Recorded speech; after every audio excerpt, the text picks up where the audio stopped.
যদি আমি ভুল না করে থাকি তাহলে আমার চুক্তি ৩০ এপ্রিল ২০২৬ পর্যন্ত আছে, তাই না? কথাগুলো বলেছিলেন কোচ হাবিয়ের কাবরেরা সিঙ্গাপুরের বিপক্ষে এশিয়ান কাপ বাছাই পর্বের ঠিক আগে সংবাদ সম্মেলনে। তিনি তার জায়গা নিয়ে নিশ্চিন্তই ছিলেন তখন পর্যন্ত। তবে স্প্যানিশ কোচের কাছে এ ধরনের প্রশ্ন ছুটে যাওয়ার মানেই হচ্ছে তাকে নিয়ে চর্চা হচ্ছে বেশ, আর তা নেতিবাচকই বটে। কোচ কাবরেরার কৌশল আর দল গঠন নিয়ে আগে থেকেই সমালোচনা ছিল, সেটা শেষ কয়েক মাসে বাফুফের ভেতর থেকেও আসছে। বর্তমান কমিটির অনেকেই তার কাজে অসন্তুষ্ট, আর সে থলের বেড়াল বেরিয়ে এলো গতকাল মহাখালীর রাওয়া কমপ্লেক্সে বাফুফে আয়োজিত মিট দ্য প্রেস অনুষ্ঠানে। সেখানে বাফুফের কার্যনির্বাহী কমিটির সদস্য ও জাতীয় দল কমিটির সদস্য সাখাওয়াত হোসেন মঞ্চে বসেই কাবরেরার পদত্যাগ দাবি করে বসেন। ওয়ালটন আবারও মিলিয়নিয়ার অফারে ওয়ালটন ফ্রিজ কিনে আপনিও হয়ে যেতে পারেন মিলিয়নিয়ার। তিনি বলেন, আমি জাতীয় দল কমিটির সদস্য, সে হিসেবে আমার এজেন্ডা একটাই, জাতীয় দলের কোচ হাবিয়ের কাবরেরার পদত্যাগ চাই। দেশের 18 কোটি মানুষের চাওয়া এটি, আমি 18 কোটি মানুষকে মুক্ত করতে চাই। এমন কিছুর দেখা হরহামেশাই পাবেন না আপনি।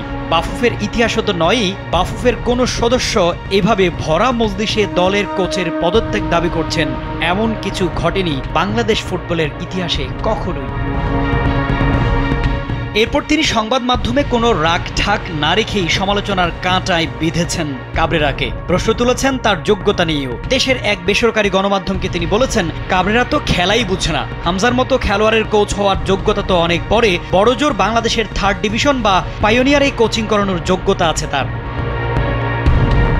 গেল উইন্ডোর আগে কাবরেরা দেশে ছিলেন খুব কম সময়, বছরের বেশিরভাগ ছিলেন ছুটিতে।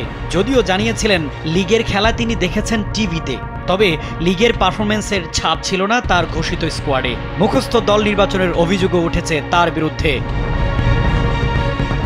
সব মিলিয়ে তার বিরুদ্ধে অসন্তোষ আগে থেকেই ছিল, তা পাল্লা দিয়ে বেড়েছে সিঙ্গাপুর ম্যাচে। প্রথাগত স্ট্রাইকার খেলাননি তিনি, জামাল ভুঁইয়াকে না খেলানো, গোলদাতা রাকিব হোসেনকে শেষ দিকে উইং ব্যাক পজিশনে পাঠিয়ে দেওয়া, তার এসব কৌশল সমালোচনার মুখে পড়েছে বেশ। তাতে বাফুফের ভেতর থেকে তাকে নিয়ে মতবিরোধ সৃষ্টি হয়েছে ভালোভাবেই। তারই বহিঃপ্রকাশ দেখা গেছে মিট দ্য প্রেস অনুষ্ঠানে। তবে এখনই কোচকে বিদায়ের ভাবনা নেই বাফুফের। ফেডারেশনের ঊর্ধ্বতন এক কর্তা সাখাওয়াত হোসেনের মন্তব্যকে ব্যক্তিগত মতামত হিসেবে আখ্যা দিয়েছেন। বিষয়টা আনুষ্ঠানিক নয় মোটেও। কোচের চুক্তিতে আরও 11 মাসের মতো সময় বাকি। তাকে বিদায় করতে হলে বাফুফেকে গচ্চা দিতে হবে প্রায় 1,81,00,000 টাকা। অঙ্কটা ছোট নয় আদৌ। সঙ্গে নতুন কোচ খোঁজার চ্যালেঞ্জও আছে। তবে সেসব ভাবনা আসবে কাবরেরাকে যদি যোগ্য মনে না করা হয়, মূল্যায়নের ফলাফল যখন নেতিবাচক হয় তখন। এমন ইঙ্গিত দিয়েছেন স্বয়ং বাফুফে সভাপতি দাবিদ আউয়াল।